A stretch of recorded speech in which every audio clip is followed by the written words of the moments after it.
Show All Blacks to Focus on the Past. There's a lot of perspectives.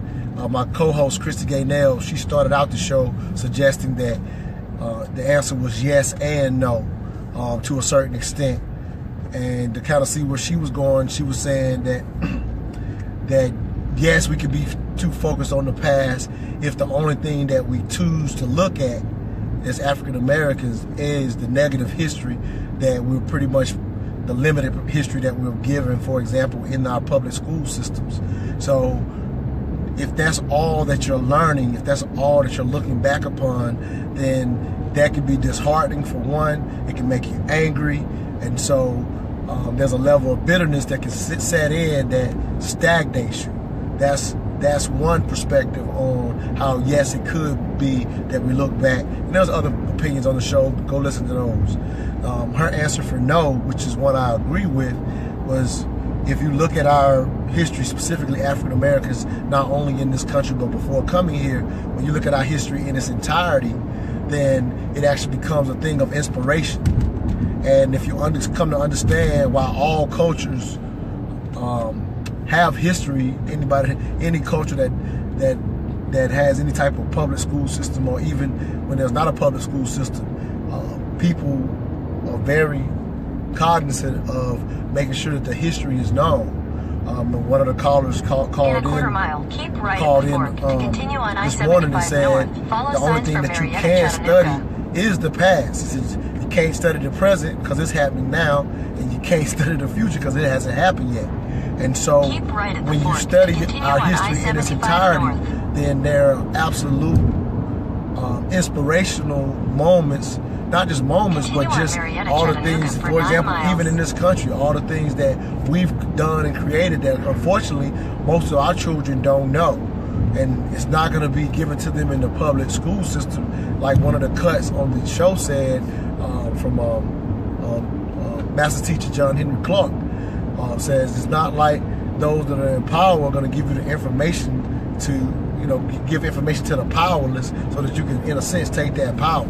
Well, even speaking from that standpoint, if the only thing you can study is the past, then it becomes imperative that you know the history so that you know where you came from. And I mean, I know these are a lot of cliches, but the problem is we're floating along as a community without looking at our history in its entirety and the history from our perspective, meaning our story, us, the way that we write the history, because that information, especially in the information age, is out there. So you can float along and attempt to assimilate and not know your history, but I will tell you something, that you can do the studies on this. Those children right now currently, for example, who are receiving, for example, African-centered education, they're outperforming their peers in college because there's nothing like being grounded in who you are, and therefore no one else can define you. The reason that we've been called all these different names or call ourselves these different names is because, unfortunately, the unique history that we've had as African Americans in this country is one of which we are detached from our history by intention.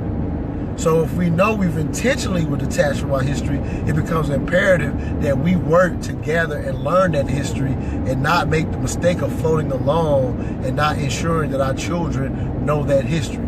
So for example, Madison, Washington. How many of you that are listening have heard the name Madison, Washington? For example, we just were fortunate enough to have the Birth of a Nation movie that Nate Parker did, highlighting, help me out here, highlighting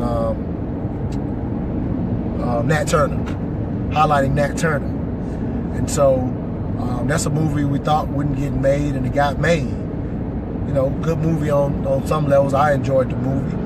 But Nat Turner, that rebellion was put down. A better rebellion that you should know, and if you're listening and your children don't know, look up Madison, Washington. It's the most successful enslavement revolt in history. 122 Africans freed. Took over a ship, took it back to the Caribbean. The British found them, had a court case similar to homicide. Another one is similar to Amistad. Court ruled in their favor, and they live free for the rest of their life. Madison Washington is, just to give you a little slight information, look it up for yourself, but he's loosely the mindset behind Django, believe it or not.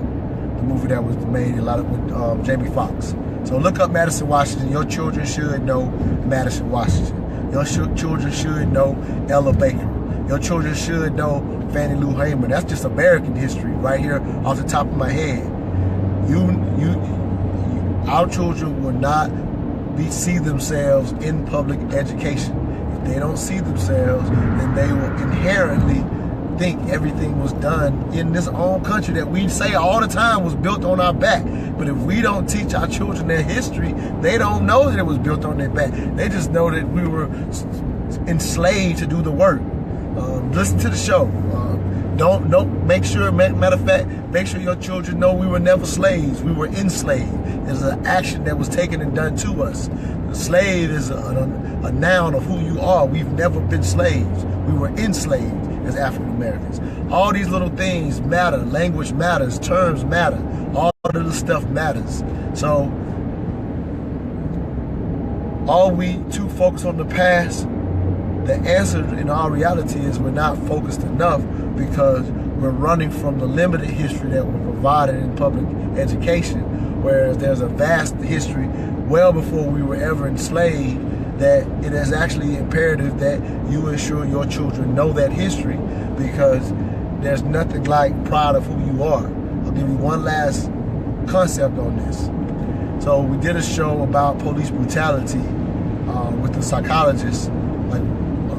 Psychologist came on the show a while back, and we were asking her, like, what type of things should parents be teaching their children in reference to, what we're seeing with the videos when it comes to police brutality and all the videos and things of that nature. And so we asked the child psychologist, what type of things can parents say to their children? And I assumed that it would be, how to address the police brutality.